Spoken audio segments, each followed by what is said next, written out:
Hello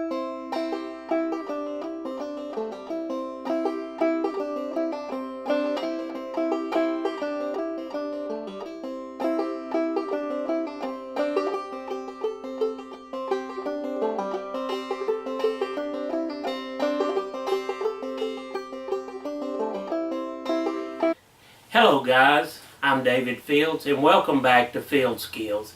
This video is the second part of our food stuffs series of videos we're doing, talking about the sustenance, the food we can carry with us into the woods and how we can use that to keep our energy up to replace the calories that we may be losing from hiking, from scouting, the physical exertion we do when we go into the woods. So in this video, or this segment, the second part of this series, we're going to talk about proteins and what meat sources we can take into the woods with us when we go. Now, of course, we work on our skills with our catch kit and our fishing kits to go in and to secure food, whether it be fish or trapping for small game, squirrels, rabbits, possums, coons, whatever it may be.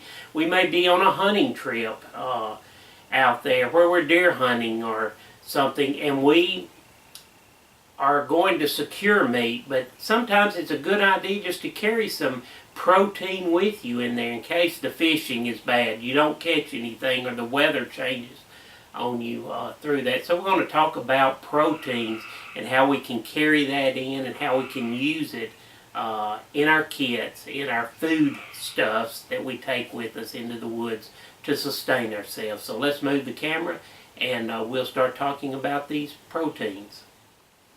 Okay guys, talking about proteins, meat that we can take with us into the woods.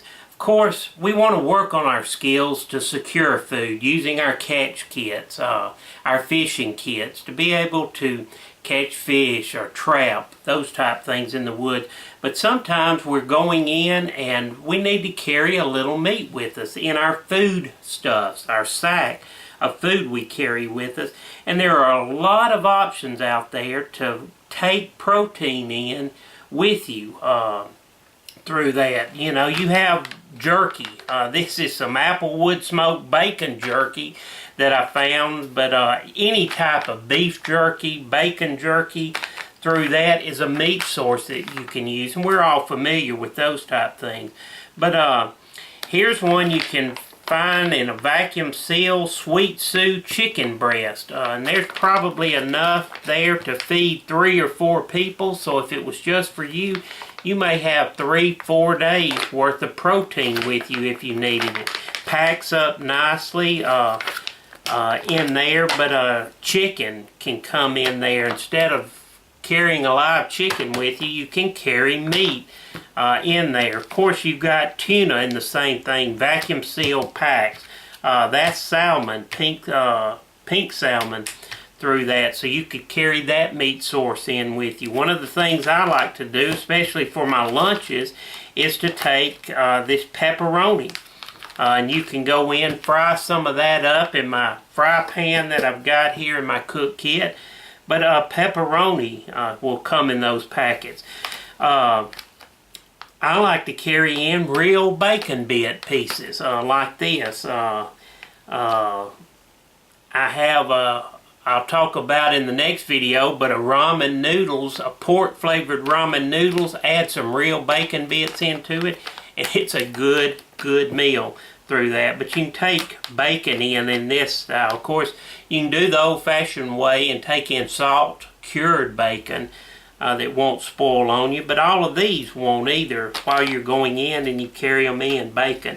Summer sausage this is a beef type meat, pork, beef, and bacon all together in summer sausage, but you can slice some of this up for a lunch meal at supper with something else that you're eating, noodles, rice, and provide you some meat source in there, and works well. But summer sausages, these I love to carry is Slim Jims beef and cheese a little beef sausage and cheese. Great lunch meal, snack, but it's protein with the cheese and the meat in there, so you can carry these in. These could be part of your snack series, and we'll talk more about them when we do the snack portion of this series of videos on foodstuffs.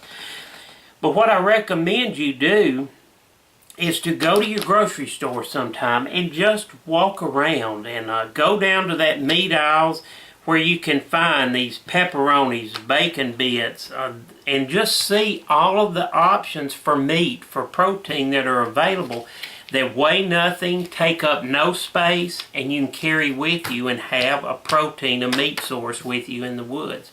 So do that sometime. Just go to your grocery store, take you a notepad, and walk around and look and see what's available and what will work for you. And then take some of these, all of these things we talk about in this series, take them home and practice it at home in your kitchen. Create some menus, some meals, that recipes of these things for good food that you enjoy eating, because there's no reason for us to be in the woods and not have good tasting food. So these are just a few of the many choices that are available out there if you're unable to secure to catch your own protein or meat when you're in the woods.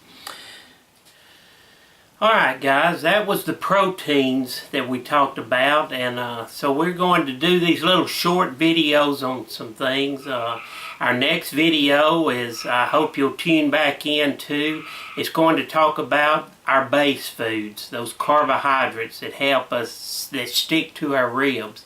Will be in the next video. But as I end my videos, I use the quote from Ralph Waldo Emerson, where Emerson said, "Life is not a destination. Life is a journey."